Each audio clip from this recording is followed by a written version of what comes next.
So hi guys, ఇప్పుడు మనం layouts గురించి తెలుసుకుందాం. సో బేసిక్గా మనకి టూ టైప్ ఆఫ్ లేఅవుట్స్ ఉంటాయి. ఒకటి వచ్చేసి రూట్ లేఅవుట్, ఇంకోటి వచ్చేసి page layout. So root layout అనేది మన అప్లికేషన్లో ఉన్న పేజెస్ అన్నిటిని వ్రాప్ చేస్తుంది. ఓకే, సో ఇక్కడ మనం హెడర్ అండ్ ఫుటర్ని కూడా ఇంప్లిమెంట్ చేయాలి.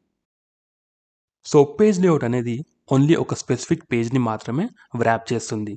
సో ఇక్కడే మనం సైడ్ నావ్ ఆర్ సైడ్ బార్ని మనం ఇంప్లిమెంట్ చేయాలి. ఓకే, సో ఇప్పుడు మనం VS కోడ్కి వెళ్ళి ఈ లేఅవుట్ని మనం ఇంప్లిమెంట్ చేద్దాం. సో ఇప్పుడు మనం యాప్ ఫోల్డర్లోకి వెళ్తే మీరు ఇక్కడ చూడొచ్చు, మనకు ఒక layout.js అని ఫైల్ ఉంది. సో మనం అప్లికేషన్ని ఇన్స్టాల్ చేసినప్పుడు బై డిఫాల్ట్గా మనకు ఒక layout.js అనే ఫైల్ కూడా క్రియేట్ అవుతుంది. ఓకే, సో ఇప్పుడు మనం దీని మీద క్లిక్ చేద్దాం. సో మీరు ఇక్కడ చూడొచ్చు, దీని నేమ్ వచ్చేసి మనకు రూట్ లేఅవుట్. అంటే మన అప్లికేషన్స్ ఉన్న పేజెస్ అన్ని మనం ఇక్కడ వ్రాప్ చేస్తాం. ఓకే, సో ఇక్కడే మనం హెడర్ అండ్ ఫూటర్ని కూడా ఇంప్లిమెంట్ చేయాలి. సో చిల్డ్రన్స్కి మీద మనం హెడర్ని యాడ్ చేద్దాం. సో ఇక్కడ నేను బేసిక్ టెక్స్ట్ని అయితే యాడ్ చేస్తాను, బట్ మనం రియల్ టైమ్ అప్లికేషన్స్లో మీరు ఒక హెడర్ కాంపోనెంట్ని క్రియేట్ చేసుకొని ఇక్కడ ఇంప్లిమెంట్ చేయాలి. ఓకే, సో ఇక్కడ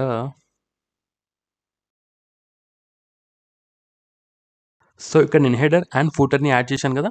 సో ఇప్పుడు మన అప్లికేషన్ని రన్ చేసి సో ఇది యాడ్ అయినాయా లేవా అని మనం చెక్ చేద్దాం.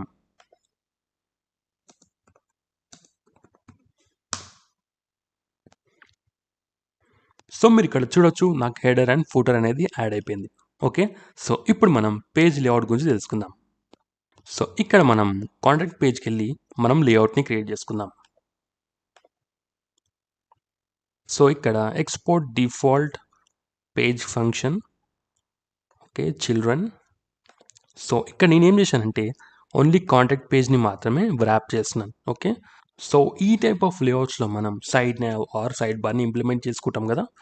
సో ఎగ్జాక్ట్గా ఈ చిల్డ్రన్కి లెఫ్ట్ సైడ్లో మనం సైడ్ నావ్ని యాడ్ చేసుకోవాలి. Side nav. ఓకే, ఇప్పుడు మనం క్రోమ్లోకి వెళ్ళి సైడ్ నావ్ అనేది యాడ్ అయిందా లేదా అని చెక్ చేద్దాం.